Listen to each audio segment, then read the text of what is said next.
Most people who work on their self-concept end up reinforcing an identity that they're trying to escape. So in other words, the more you try and become someone new, the more stuck you're going to feel. Now, if you're struggling with self-concept, you either can't get it to work or you just don't really understand it, a few things that might be keeping you stuck are you view your self-concept as something that needs to be fixed or something that's broken, or you're viewing self-concept as something you have or something that you are. What you truly are is consciousness. You can give life to a new self-concept through the consciousness that you are, but it's not something you have, and it's not something to fix. Now, a big problem with self-concept, or the idea of trying to manifest through using a new self-concept, is it will cause people to feel like they need to fix themselves, or that there's a better version of themselves that they need to work towards. And I view manifestation in two different ways. The first way is that manifestation is a path to awakening to what you truly are, to the power that you are.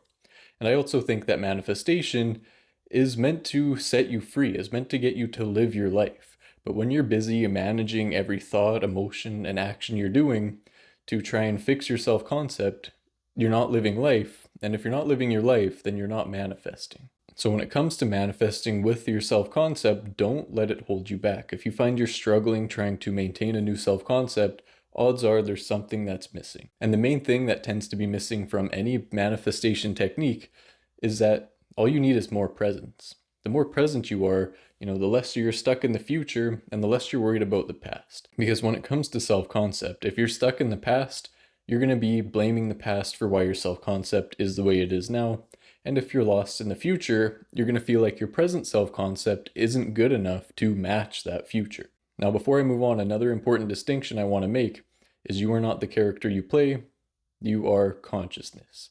So when it comes to shifting your self-concept or manifesting at all, come from the frame that you are God, because from that space, you're going to be able to recognize that any desire you have is already within you.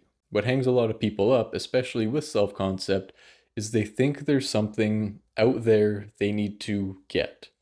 Manifestation, or to manifest anything, is all about your internal state of being. Because consciousness is the only reality, it is your state of consciousness that is going to reveal itself in the physical world.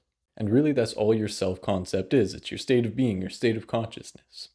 And the best way to change that is to firstly recognize you're not the character you play, be present, notice that whatever you desire is already within you, and then just keep noticing it. Bring the thing you think is going to happen in the future to here and now. Because like I said, there is only the present moment. The future doesn't actually exist, and neither does the past. But with all of that being said, it starts now. You don't choose a new self-concept later. It's something you do in this moment. Know what you want.